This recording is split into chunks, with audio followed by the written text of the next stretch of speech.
Well, I'd like to dedicate the panel this morning to the memory of Oriana Fallaci.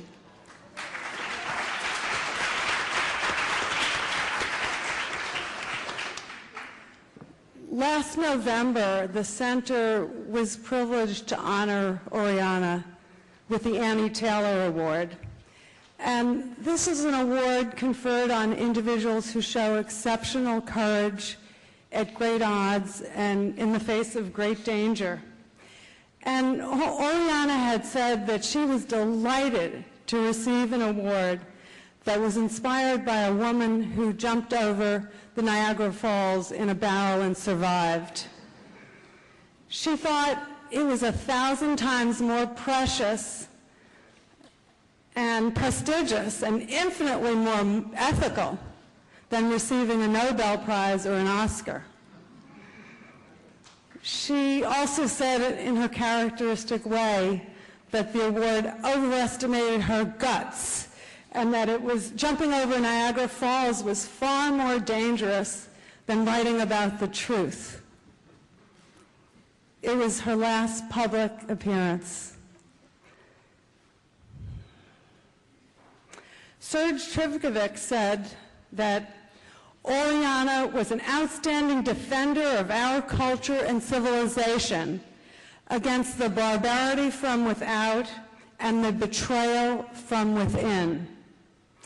Oriana was a fierce critic of jihadism, an outspoken opponent of Muslim immigration into Europe, and she felt that Europe had already become Eurabia, or a colony of Islam.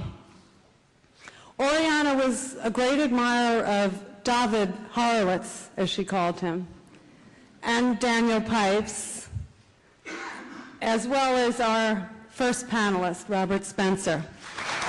The most common understanding of Europe in relation to Islam is that there was no trouble at all until the Crusades, at which time the Europeans attacked the Islamic world, unprovoked, uncalled for, imperialistic, proto-colonialist, and this was the beginning of centuries of hostility that continue to this day.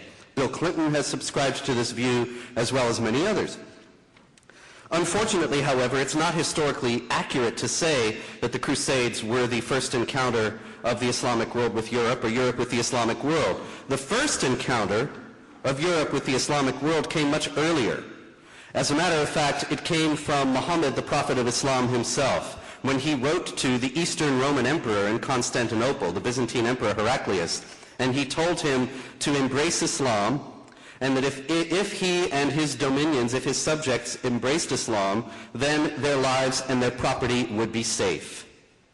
In other words, the implicit threat was that if they did not embrace Islam, then their lives and their property would not be safe. And indeed, they weren't.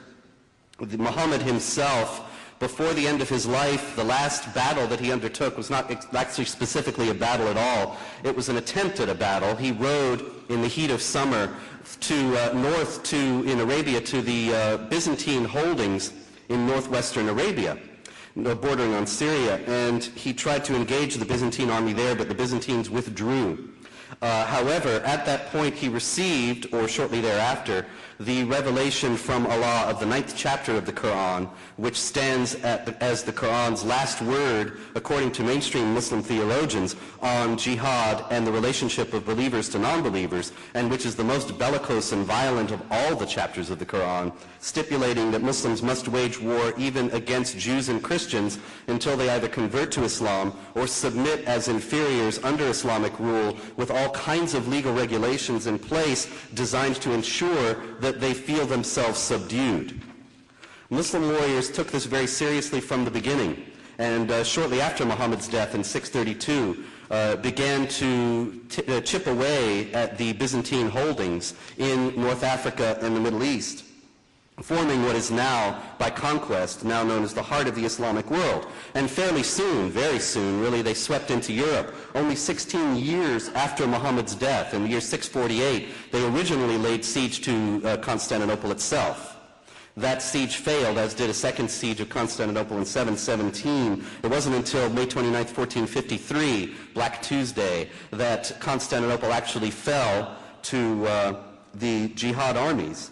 But that was unfortunately neither the beginning nor the end of the jihadist advance into Europe.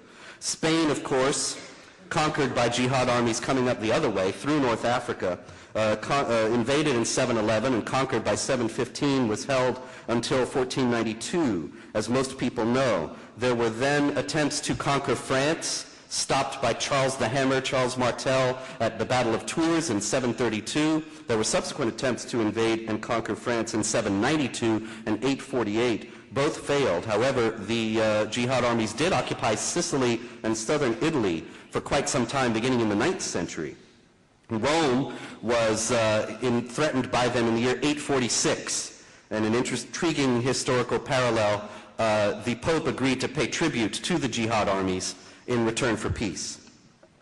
In the year 1071, in the Battle of Manzikert in the east in Anatolia, Byzantine power was decisively broken and the road was opened, although it took quite some time after that. The road was opened for the jihadist advance into Europe to continue relatively unimpeded. It was interrupted shortly thereafter, however, at the request of the Byzantine emperor, who sent word to the West and to the Pope asking for help. This resulted in the First Crusade. The Crusades were thus not an act of unprovoked aggression. They were a response to centuries of uninterrupted aggression from the Islamic world that had gone relatively unchallenged. The Crusaders certainly did some things that cannot be excused, particularly when they targeted Jews, when unfortunately they would have been much wiser, and it would have changed history in numerous positive ways had they made alliance with them as groups that were both threatened by the jihadist onslaught and fought on that basis.